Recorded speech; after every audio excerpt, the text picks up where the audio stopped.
So I did an interview on a podcast recently called The Spillover with Alex Clark about why daycare is harmful, which is a subject that I covered a lot earlier on in my writing career, although it's been a while. And you can imagine the response on social media. There was no social media back when I was first writing about this some 20 years ago. So the first thing I want to do is tell you where you can find it. So there's a clip on Instagram, and you can just go to Suzanne Venker author, and you'll see it. You'll see it. And then and that's just the clip, like I said. And then there's the full interview on YouTube, and you can get to that by just clicking Daycare Truths with Suzanne Venker, and it should pop right up. And it's interesting to see the comments on each one. I mean, this won't surprise you all, but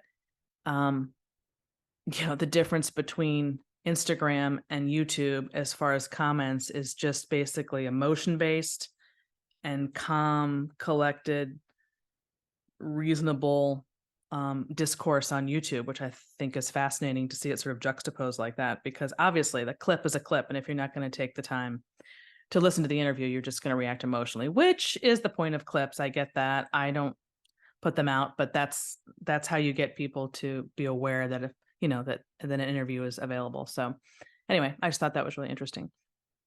So Alex Clark she had done something where, this is part of the Turning Point USA, by the way, this podcast, it's called Poplitics, actually. It's about pop culture without the propaganda, I think is their brand. So she had made a comment that she got blowback, a huge blowback, when she had pointed out that daycare was originally designed to be a last resort, as opposed to a lifestyle choice or just, the norm. And that's true. That is absolutely true. Daycares today are overcrowded and filled to the brim, and therefore are not able to produce in the way they were originally intended, which I assume was her point. There's a great book called The Irreducible Needs of Children by Dr. Stanley Greenspan. And he once said that the only way daycare could possibly be improved is for fewer parents to use it. Meaning that, again, because it was originally supposed to be a last resort, it had a fighting chance when there's fewer people using it. But once it becomes just open to anyone and everyone starts taking advantage of it, then all of a sudden the quality is going to obviously disappear. So one mother asked, very interestingly enough, on the Insta comments, who has a 1-year-old in daycare, asked very simply, very calmly and very simply, can you tell me why? Why not? Give me the specifics as to why I shouldn't have my 1-year-old in daycare. She wasn't angry about it. She just asked. So I decided I would put this video together, not just for her, just for anybody who watched this last interview and wants more. I'm just going to lay it all out. Okay. Let's go back to the 1970s. The prevailing wisdom about divorce at that time, if you recall, if you're old enough to recall, was that children are resilient and they will fare better in life if they have happy parents, whether the parents are together or not. All that matters is that their parents are happy. And we know now, decades later, that that is completely bogus, that narrative, that argument. Divorce, as a rule, is very harmful to children. And we know that. We know that now. But nobody wants to publicly admit it. And it's just no different with daycare. It's the same thing. The prevailing wisdom is that babies and toddlers don't really need their mothers, and they'll do just as well in daycare. And that is just not true. So a little mini education on the first 3 years of life. They are critical for the emotional well-being of humans.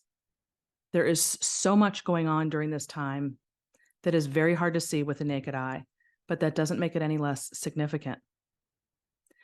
Mothers or any primary caregiver who's in charge of baby isn't just feeding and changing the baby, although it may look that way to an outsider. The relationship that's developed between a mother and her child is a byproduct of the day-to-day care that takes place, which is very delicate and time-intensive. And back when I first wrote about this, I had quoted a woman named Dr. Diana Fisher. She's a licensed clinical psychologist, and she gave a congressional testimony in 1997 regarding infant brain development, where she explained that the care in those early years is, quote, not a quick bonding period, but a slow, gradual process of many seemingly trivial communication cues and responses, end quote. It's during this process, when babies hear the same voice talking to them and caring for them every day, that they grow to feel worthy of love and understand how to bond with another person. That's literally the time that they're learning it, when they're new to the world. And there's more going on than even that. Mothers are also during this time regulating the emotions of the infant, which means helping to minimize negative feelings, soothing the baby when he's in distress. And then, of course, you've probably heard of the bonding hormone oxytocin. It's being activated during this time, which means that having a merry-go-round of caregivers is harmful because a baby is attempting to form an attachment with someone, and that person keeps leaving. And so it's getting interrupted, the whole bonding process. And to quote Dr. Greenspan again, the greatest fear for a child is the loss of a primary relationship. You know, at the end of the day, I'm convinced that parents, especially mothers, just don't realize how important they are in their child's development. The mom is everything to the baby. They're her world. They're her world. That's why the babies look at their mothers the way that they do. You can just sort of feel it and see it. And what makes it so difficult right now, 20 years later, because like I said, I was writing about this 20 years ago, watching this generation who's at a loss for how to cope with this information because they weren't raised with it. So they've mapped out their lives with the assumption that daycare is harmless. So the reaction is completely understandable. But then you have to ask, so is the solution to just remain quiet so that no one feels uncomfortable? And that was one of the points I made in the interview with Alex Clark, that discomfort is where growth and change happen. There can never be solutions to something if we just ignore it or refuse to discuss it. Now, there's good news. There's good news for people, and that is that stepping out of the workforce, if only temporarily, which for most mothers, it does end up being temporary. Very few mothers are permanently out of the workforce, less than 25%. For their lifetime. It's never been easier to do. Technology and the internet has made all kinds of options available for part-time work or working from home or just creating a life around the needs of family. And I think it's going to get even more and more that way, especially with Gen Z, who are bucking against the leaning in concept. I mean, there's data showing that that's actually happening. So I think this information is going to be very helpful for them, even though it's also difficult. It gives them something to work with to map out their lives differently. There is also plenty of help out there to learn how to live on less, which is, of course, what's always going to come up with this issue is how do you make it work economically? But here's my argument. If the pandemic taught us anything valuable, it's that we can live on less when we have to. We've just proven it. Yes, it's better to have planned in advance for living on one income. That's actually the real answer. And I try to get people as young as possible to, when you have two incomes, just keep living on one. Don't buy a house with the expectation of two incomes.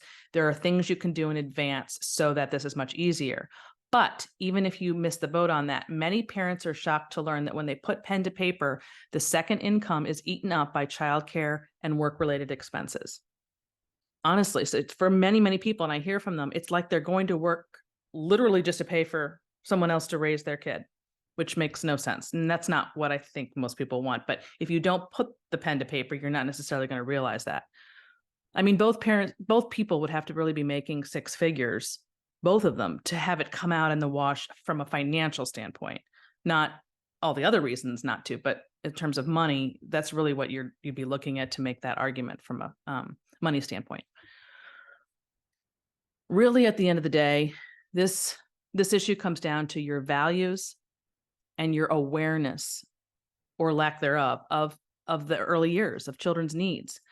There's just so much resistance to the mere idea of staying home. And it's been my experience that countless women want to step out of the workforce, but they're petrified of what that looks like, both financially and emotionally. Again, which is understandable. But the answer isn't to just say, well, that's just not possible in today's world, especially since the pandemic proved otherwise. Another thing that women have to deal with today that was unheard of back when I was home with my kids is having to convince their husbands that they want to be with their babies, which is so tragic to me and shows how effective the propaganda has been on both women and men who've now been conditioned to expect their wives to become lifelong providers. This mindset is harming marriages. I see it every week in my coaching business. They're just not entertaining another way of living and don't understand how the way they've chosen to live is that there's another way to do it, and it doesn't have to be so challenging. I will say at the end of the day, it's really about accepting the trade-offs of life and knowing what kind of life you want to live.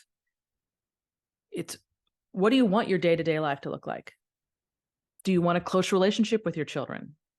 Do you want a calm or a chaotic home environment?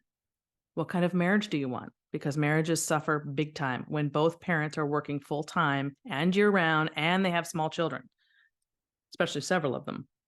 And marriage is hard enough today without that added stressor. Staying home is a season in life. It is not your entire life. Although I hate even phrasing it that way because it makes it sound like it's something you don't get to do, but something you have to do. And it shouldn't be seen that way. It's true that this is not going to be an option for everyone, especially if you're not married. I mean, there's no question about that. And that's why it's important that married families don't use it, so that those single families have an option that could potentially work, which was Alex Clark's point about it's not supposed to be a way of life for everybody. It's a last-ditch choice. Again, to quote Dr. Greenspan again, the only way daycare could possibly be improved is for fewer parents to use it. So if you don't like me saying it, maybe someone with a different kind of authority who spent his life, he's a child psychologist, who studied daycare for eons, will land better. I'm going to close this video with an email I received. And I've heard from countless people since this interview, and I thank you. I love reading all of it. I'm so happy that it's been helpful for you. I chose this particular one because it really speaks to why I do what I do. Thank you, Suzanne. I just discovered you and have only listened for a few nights. I think she's referring to the Suzanne Venker Show, my podcast, for those of you who don't know about that. After putting the kids down while washing dishes, and let me tell you, I feel that finally someone is speaking to my soul. I have 2 toddlers, both in part-time daycare, and my husband and I are already on a track to get me to stay at home. But I've had many hard days with them, and so often feel they may be better at daycare. Your words, this podcast, all of this has been so encouraging. It has really given me permission to believe I can be as good or even better of a stay-at-home mom as I am a career woman.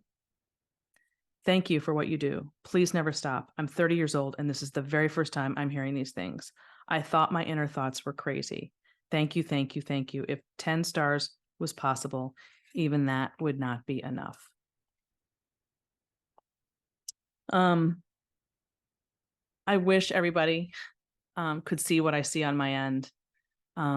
I get loads of stuff like this. This was a really nice one for sure. But so I can see what's out there, and that's why I do it. And I thought it was so fascinating that she said, it has given me permission to believe I can be as good of a stay-at-home mom as I am a career woman. And I think that's so significant because I'm convinced that women have not even entertained the life of being with their babies.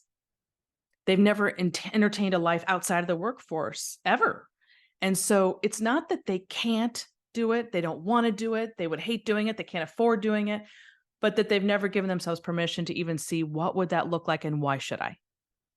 And I think that's what's causing this reaction on social media. I mean, social media is social media, so it's going to have that stuff. But I think it's been fascinating to just sort of watch people, and actually most of it on Instagram is more like this, is very positive. And that's even different from 20 years ago. So I've really watched this conversation unfold over several decades. And I think, I do think that women, and for that matter, men, are ready for something different, to be able to consider that there are other options for how to do this. And I think this information about daycare that is not allowed to be discussed will be hugely instructive in helping them make decisions. So I was happy to do this. I just wanted to get a little more into the weeds of this topic than I was able to on that interview. So that's the reason for this video. A lot of you haven't seen me in a long time. I know I've done fewer and fewer videos on on YouTube, but the Suzanne Venker Show will be back. I know I took the month of July off. We'll be back in a few weeks, so stay tuned and talk with you all soon.